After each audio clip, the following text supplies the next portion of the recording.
It's pretty isolated, I observe, and badly lit. You'd be fairly safe to assume that you could get away with pretty much anything out here. Fleet snorts. Well, if it wasn't for the witness, I'd guess it was a gay hookup gone wrong, seeing as our guy's half naked. Fleet squints into the tunnel at the body, wrinkling his nose. But it was probably drug payback, usually is.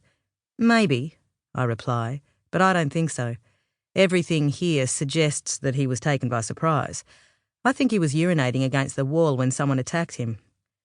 I point to the rancid wet circle not far from the body. Fleet clears his throat loudly and the rattle of loose phlegm nauseates me. My money is still on drugs. It's possible, I say, but there's no suggestion that he was using or selling. No track marks, no drug paraphernalia. Maybe he pissed someone off. Maybe, I say curtly. Fleet clicks his tongue. We must keep an open mind, Gemma, he says in a faux wise voice. It's early days after all. A familiar surge of frustration flares just as headlights swing across the darkness nearby.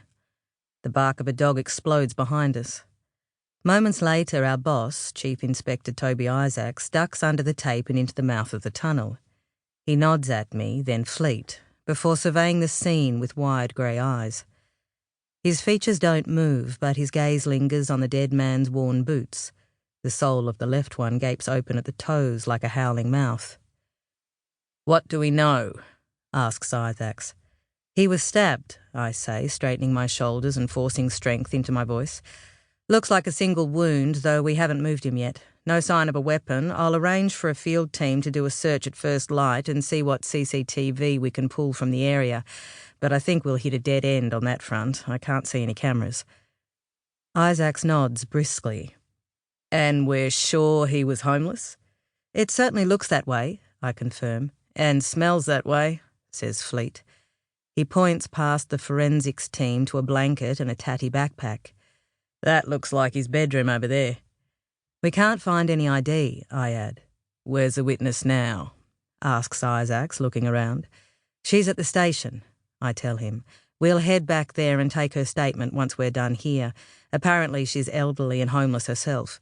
On my way here, I spoke to the constable who's with her, and he says she's in a bad way.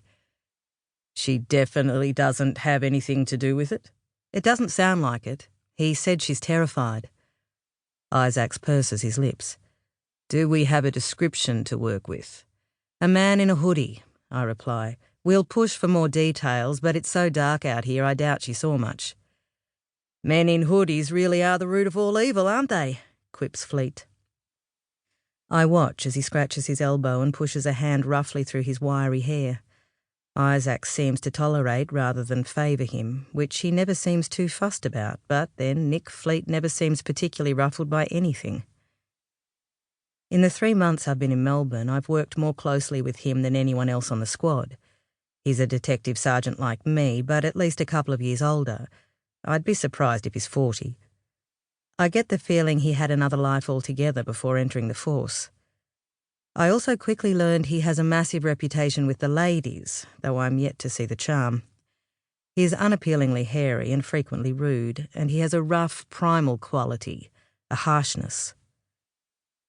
The forensics officers begin to trawl through the pile of bedding. The camera strobes again before a jumper and a faded picnic blanket are swiftly bagged. Isaacs rubs his hands together and breathes into them. Hopefully it was someone he knew. A random attack on the homeless is the last thing we need. I'm going to have another smoke, announces Fleet. I'll have a bit of a look around while I'm at it. Isaacs just clasps his arms and rocks back slightly on his heels. He turns his head to look out across the parkland, his angular profile sharp. The moonlight paints his hair silver. As always, I can't tell what he's thinking. I shift my gaze past Isaacs to take in the maze of lights and uneven rooftops. I feel uneasy, not knowing who might be watching from the darkness. Detective Woodstock, says Brenton Cardona, one of the senior techs. We're going to move him in a minute. That okay with you? Aware that Isaac's eyes are on me, I give Cardona a firm yes before squatting next to the nameless victim one last time. Careful to avoid the blood and debris, I look into his face. His bottom lip hangs...